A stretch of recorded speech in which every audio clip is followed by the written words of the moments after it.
Hola, hola, bendiciones. Bienvenidos a Amor por la Palabra. Hoy tenemos nuestro tema de Apocalipsis. Quería disculparme con todos porque la semana pasada no pudimos publicar el video por cuestiones de tiempo. Entonces, es posible que lo vayamos, cuando no lo podamos hacer cada semana, lo estaremos haciendo cada 15 días. Pero lo importante es que podamos hacerlo, podamos seguir con este estudio y llegar hasta el último capítulo, no perdernos nada de lo que esta maravillosa profecía nos dice. Entonces, hoy hemos llegado entonces al capítulo 11 de Apocalipsis, los dos testigos. Y vamos a leer, como siempre hacemos, versículo a versículo, y vamos a ir explicando, desglosando, desmenuzando poco a poco cada pasaje.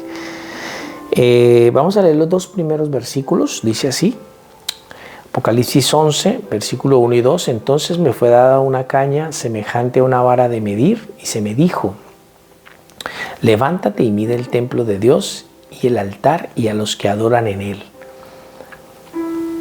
Pero el patio que está fuera del templo, déjalo aparte y no lo midas, porque ha sido entregado a los gentiles, y ellos hollarán la ciudad santa 42 meses. Es importante resaltar algo, y es que este templo al cual se le está diciendo Juan que mida debe ser un templo futuro, porque para el momento en el que Juan recibe esta profecía, el templo ya no está, el templo ya ha sido destruido. Entonces, este es un templo futuro, que de hecho ahora mismo no existe aún ese templo, ¿no? Tenemos otro templo del que se habla mucho, que es un templo abrahámico, pero que va a ser un templo que va a reunir allí todas las religiones. Entonces estamos hablando de una cosa totalmente diferente. Es importante que entendamos eso. En cuanto a la orden de medir el templo, es curioso que después de hacerlo Juan no nos proporciona ningún dato estadístico. Por lo tanto, el propósito de esta orden divina debía ser otro. Quizás Dios quería comprobar el estado de la construcción del templo y de lo que allí se hacía, o tenía la finalidad de marcarlo para preservarlo antes de sus juicios. En este último caso, Dios estaría reconociendo como suyo aquello que había sido medido y se comprometía a cuidarlo. Es importante tener en cuenta esta parte. En todo caso, este pasaje nos declara que habrá nuevamente un templo en Jerusalén, y por otros pasajes de la Escritura sabemos que será en él donde el anticristo se sentará como si fuera Dios, según nos dice segunda de Tesalonicenses 2, 3 al 4, ¿no? Que se sentará en el templo de Dios, haciéndose pasar por Dios, actuando como si fuera Dios. También ese es en este templo futuro donde hará cesar los sacrificios, como dice Daniel 9:27. Profanará el santuario, según Daniel 11:31 y Daniel 12:11, y demandará sacrificios para sí mismo. Es importante que entendamos entonces la importancia de este templo futuro. Ahora, hay una orden que se le da aquí a Juan, y es que se le dice que mida el templo, pero en el versículo 2 dice: pero el patio que está fuera del templo, déjalo aparte y no lo midas. ¿Por qué esta parte no iba a ser medida? Porque Dios no la reconocía como suya. Recordemos que en el templo que había reconstruido Herodes, él había hecho un patio exterior, que era en este patio exterior donde colocaban las ventas, el mercado, vendían los pajarillos. O sea, esto se ha convertido en una plaza de mercado, esta parte exterior del templo, que fue precisamente donde el Señor Jesucristo un día entró y volcó las mesas, y él allí manifestó su celo por la casa del Señor. es esa parte la que Dios le dice a Juan que no mida. ¿Y por qué le dice que no la mida? Porque Dios no la reconoce como suya, ¿no? Y además le dice no la midas porque ha sido entregada a los gentiles. ¿Quiénes son estos gentiles? Bueno, sabemos que esta palabra gentil distinguía a los que eran pueblo de Dios y los que no lo eran. Ahora, todo esto que vamos a leer a continuación y lo de los dos testigos, todo esto, el escenario principal de esto es Jerusalén, es la tierra del Señor. Es allí donde está aconteciendo esto, allí es donde está el templo. Entonces es importante tener en cuenta esto. Y no era medido ¿por qué? Era medido porque era entregado a los gentiles. ¿Con qué propósito? Dice, y ellos hollarán la ciudad santa 42 meses. Era entregado a estas naciones, a estos pueblos gentiles para que hollaran esta nación. Era una prueba que venía para este pueblo. Tenemos que entender también otra cosa, y es que los 42 meses de los que nos habla aquí son el equivalente a 1260 días. Recordemos algo que es muy necesario, y es que el calendario judío es de 30 días por mes. No es como el calendario de nosotros, ¿no? Que unos meses son de 31 días, hay otro mes de 28, hay otro de 30, no. El calendario judío y el calendario bíblico es de 30 días, o sea que 42 meses equivalen a 1260 días, lo que es igual a 3 años y medio. Y es el tiempo en el cual estos gentiles van a estar hollando la ciudad santa, Jerusalén. Va a estar pasando toda esta situación, toda esta prueba que viene para esta ciudad. Es muy importante que nosotros tengamos en cuenta esto, porque cuando leemos el versículo 3, dice, y daré a mis dos testigos que profeticen por 1260 días vestidos de cilicio, que es igual a 42 meses o a 3 años y medio. Y cuando escuchamos esto, casi siempre los que llegan aquí a esta parte de esta enseñanza bíblica, siempre corren a tratar de identificar quiénes son los dos testigos, ¿no? Y aunque hay muchos detalles que vamos a leer a continuación, que son muy parecidos a los de personajes del Antiguo Testamento, el texto no nos dice quiénes son. El texto nos habla de dos testigos, no nos dice más. O sea, nos deja ahí, por algo será que lo hace.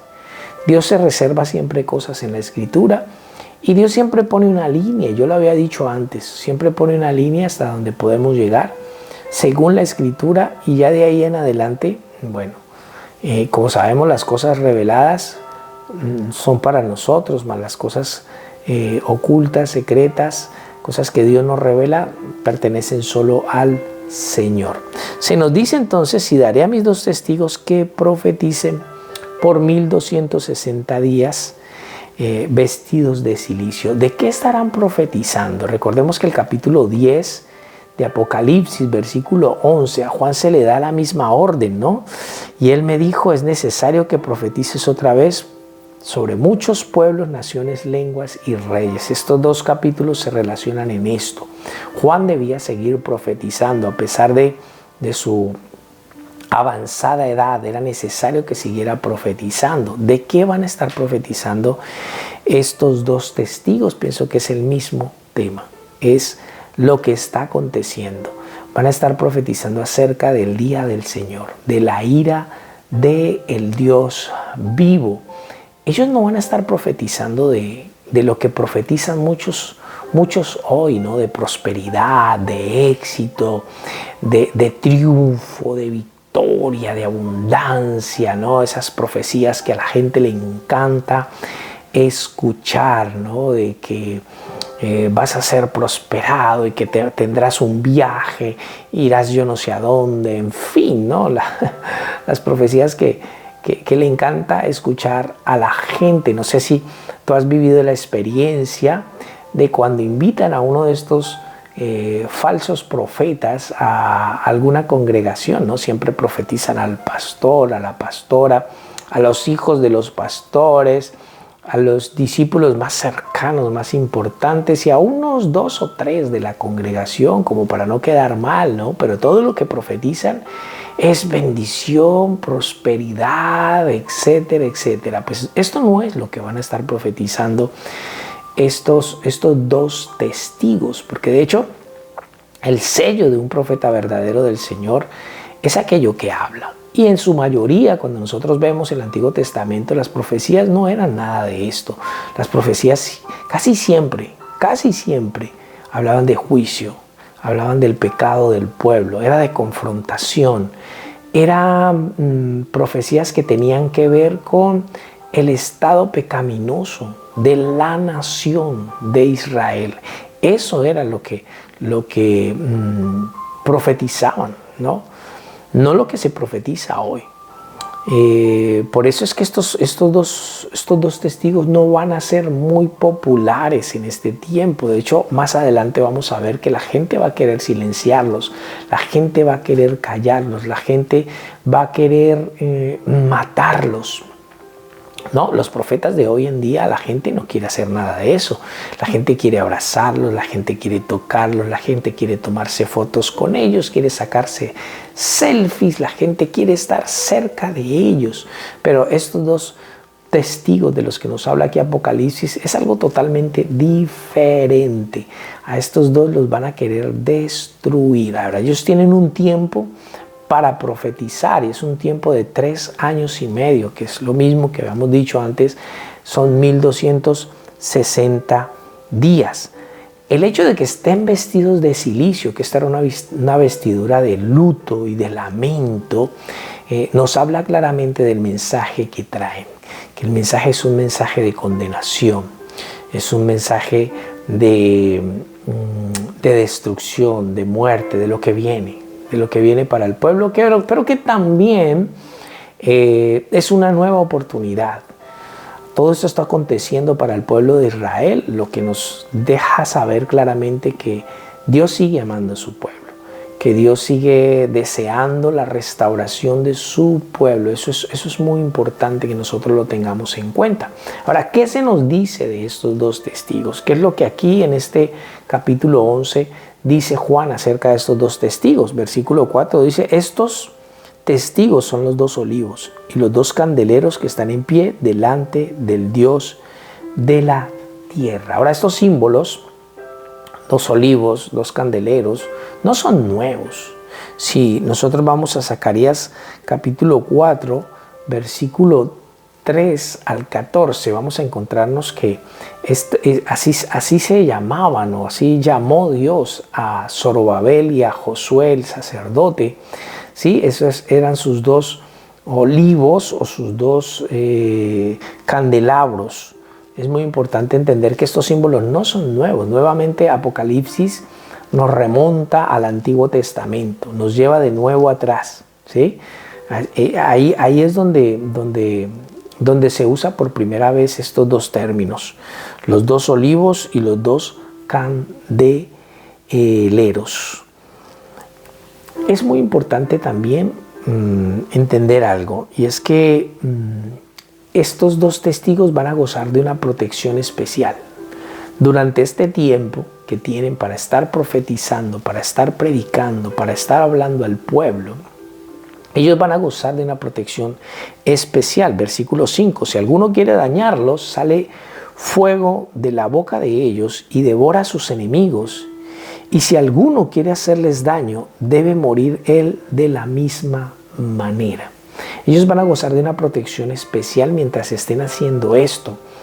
¿Por qué van a gozar de esta protección? Porque, vuelvo y lo repito, la gente no va a querer recibir este mensaje. Este no es el mensaje que el mundo de ese momento quiere oír. Un mundo permeado por años, pero muchos años de falsos mensajes supuestamente cristianos, de mensajes de aliento, de mensajes de esperanza, de mensajes de prosperidad, de mensajes de bendición, de éxito y de todas estas cosas que normalmente se oye hoy.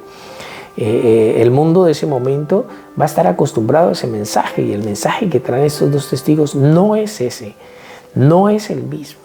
Es un mensaje claro que viene de parte de Dios, es una advertencia, es una confrontación para el pueblo de Israel acerca de su pecado, acerca de su condición, y debido a su mensaje ellos necesitan esta protección, ¿sí? ¿Y por qué? Porque van a quererlos matar, van a quererlos destruir, no los van a amar, no van a ser queridos por el mensaje que traen. Entonces mucha gente se va a querer levantar contra ellos, pero mientras ellos estén durante este tiempo profetizando, mientras estén durante estos 260 días hablando, predicando, confrontando al pueblo, van a estar protegidos de una manera especial. Dice que si alguno quiere dañarlos, sale fuego de la boca de ellos y devora a sus enemigos. Y esto es literal, bueno, es algo sobrenatural. Sí, algo totalmente sobrenatural. Y vemos aquí una cosa que también es especial, y es que vemos que estos son cosas sobrenaturales que Dios permite en momentos específicos. Y vamos a ver ahora más adelante en el siguiente versículo que ellos traen un sello divino, que son un poder especial para hacer unos milagros, unas proezas, unas hazañas que los identifica claramente a ellos como profetas del Señor, y sobre todo los identifica delante del pueblo de Israel, porque en el fondo Israel sabe y va a reconocer que estos son profetas del Señor. Vamos a ver mucho más adelante en este pasaje que creo que vamos a tener que hacer tal vez 2 o 3 videos de esta enseñanza, porque es muy importante que lo hagamos poco a poco para poder extraer al máximo lo que quiere hablarnos aquí el Señor a nuestra vida. Vamos a encontrar que muchas personas van a recibir el mensaje, muchos van a arrepentirse, muchos van a creer a esta predicación. Entonces ellos van a venir con ese sello divino de milagros, de cosas sobrenaturales, pero que Dios permite en tiempos específicos importantes de la historia de la humanidad. Y si nosotros retrocedemos y vamos al Antiguo Testamento, vamos a encontrar que Dios permitió que se hiciesen muchos milagros, pero fueron en tiempos muy importantes de la historia del pueblo de Israel. Entonces eso también les pone un sello de autenticidad a estos dos testigos extraordinarios. Entonces ellos van a gozar de una protección súper especial, y si alguno quiere hacerles daño, debe morir él de la misma manera. Esto es maravilloso, aunque sabemos que de todas maneras va a haber un momento en el que al terminar su profecía, pues ellos finalmente terminan muriendo, pero ahorita llegaremos ahí. Versículo 6 dice: estos tienen poder para cerrar el cielo a fin de que no llueva en los días de su profecía, y tienen poder sobre las aguas para convertirlas en sangre y para herir la tierra con toda plaga cuantas veces quieran. Y es aquí donde entonces muchos afirman que se trata de Elías y Moisés, porque Elías y Moisés fueron los que tuvieron esta facultad de parte de Dios para hacer este tipo de milagros. Sabemos que en Santiago capítulo 5 verso 17, creo, vamos a buscarlo para que no especulemos. Santiago 5:17, Elías era hombre sujeto a pasiones semejantes a las nuestras y oró fervientemente para que no lloviese, y no llovió sobre la tierra por 3 años y 6 meses. Claro, este es un sello de un milagro, de un acto extraordinario que hizo Elías, que fue cerrar el cielo. Cerrarlo por 3 años y medio y volverlo a abrir después. Entonces, claro, esto lo relaciona directamente con Elías, ¿sí? Y sabemos que el otro personaje que aquí se menciona tenía poder para convertir el agua en sangre, ¿sí? Las aguas en sangre y para herir la tierra con toda plaga. Bueno, ya vemos Éxodo. Cuando vemos Éxodo de una inmediatamente, o ni siquiera tenemos que ver Éxodo, solamente con escuchar las palabras nosotros ya lo identificamos directamente con Moisés. Pero no olvidemos una cosa, sabemos que el Antiguo Testamento finaliza, ahí en Malaquías, el Antiguo Testamento finaliza con una profecía de Elías que habría de venir, ¿no? Eso está en Malaquías 4, versículo 5. Aquí yo os envío al profeta Elías antes que venga el día de Jehová grande y terrible. Sí, sabemos que esto estaba profetizado, que Elías habría de venir. Pero hay algo importante, y es que en el Nuevo Testamento, cuando se nos habla de Juan el Bautista, él es identificado como Elías, como el Elías que habría de venir. Si leemos Mateo 11:14, nos damos cuenta y que, a ver, ¿quién es el que está diciendo esto? Es el mismo Señor Jesucristo, el que lo está diciendo. Vamos a verlo aquí, 11:14. Vamos a leer desde el versículo 12. Desde los días de Juan el Bautista, el reino de los cielos sufre violencia y los violentos lo arrebatan, porque todos los profetas y la ley profetizaron hasta Juan. Y si queréis recibirlo, él es aquel Elías que había de venir. ¿Cómo así? ¿No era Juan el Bautista entonces? ¿Y por qué Jesús lo identifica como Elías? Vamos a leer Lucas capítulo 1 y esto Lucas nos lo va a aclarar.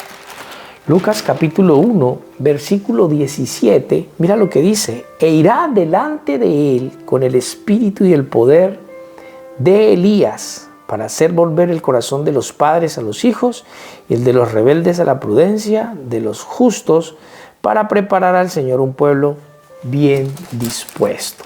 Entonces aquí lo que necesitamos entender es que estos dos testigos es posible que suceda lo mismo que con el Juan el Bautista. Juan el Bautista es presentado como Elías, pero en realidad no es Elías. Venía o operaba en el espíritu y el poder de Elías, pero no que fuese Elías necesariamente. Es posible también entonces, es lo único que podemos decir, que estos dos testigos operen en el espíritu y en el poder de Elías, en el espíritu y en el poder de Moisés. Uno, obviamente, en el espíritu y el poder de Elías, y el otro en el espíritu y el poder de Moisés, porque el texto no nos dice que sean ellos. ¿Sí? Hay unos milagros y unas proezas bien marcadas que los relacionan con ellos. Pero sin embargo, si aquí nos quisieran decir que son ellos dos, yo creo que el nombre hubiese quedado.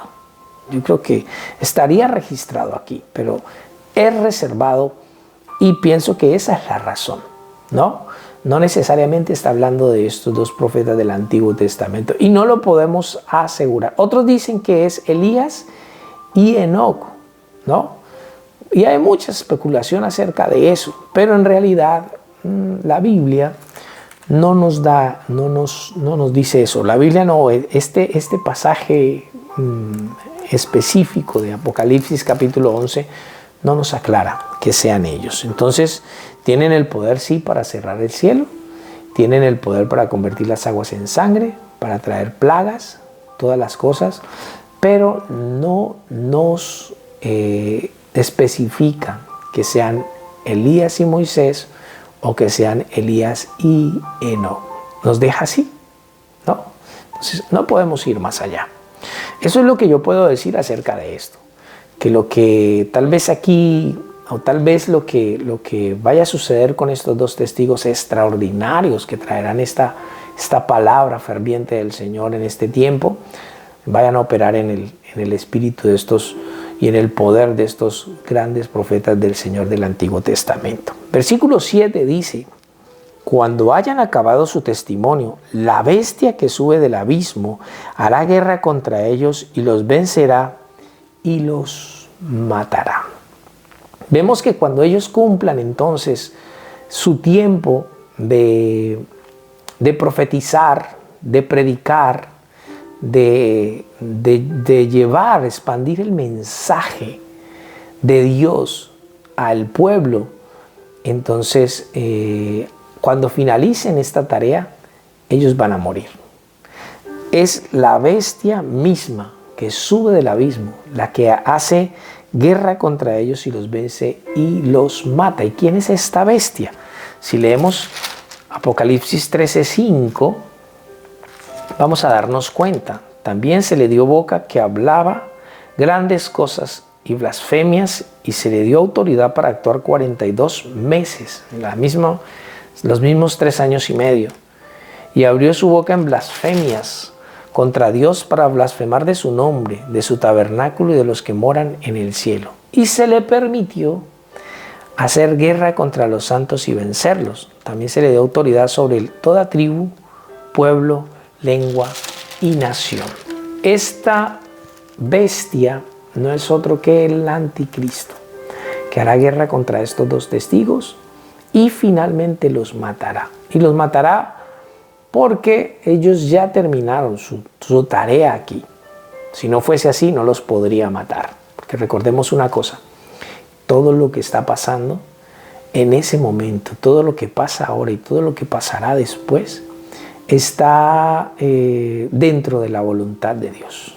Y Dios lo permite. Dios nunca ha perdido el control, el dominio, el gobierno de su creación y de la historia del ser humano. Recordemos que todo lo que pasa y todo lo que Dios permite que suceda y que pueda hacer el anticristo y que pueda hacer el diablo, todo está enmarcado dentro de la perfecta voluntad de Dios. Eso nunca lo podemos perder de vista, eso lo tenemos que tener siempre en cuenta. Entonces, una vez terminada su misión, estos dos profetas son muertos y vamos a ver en el próximo video que la gente se va a alegrar, la gente va a hacer fiesta, van a celebrar, se van a dar regalos, ¿no? Porque estos dos profetas los atormentaban con lo que predicaban. Pero eso lo veremos en el próximo video. Así que hasta aquí, vamos a dejarlo aquí. Ya saben entonces, cuando no salga semanal el video acerca del Apocalipsis, va a salir quincenal. Voy a tratar al máximo de poderlo hacer cada semana, pero si no, lo vamos a tener cada 15 días. Recuerda seguirnos entonces en YouTube, estamos como Amor por la Palabra. En Facebook me encuentran como Javier Cárdenas, en Instagram también. Allí también estamos publicando los devocionales diarios. Un abrazo fuerte para todos, que el Señor me les bendiga sobreabundantemente y que tengan un muy bendecido y excelente fin de semana. Un abrazo fuerte.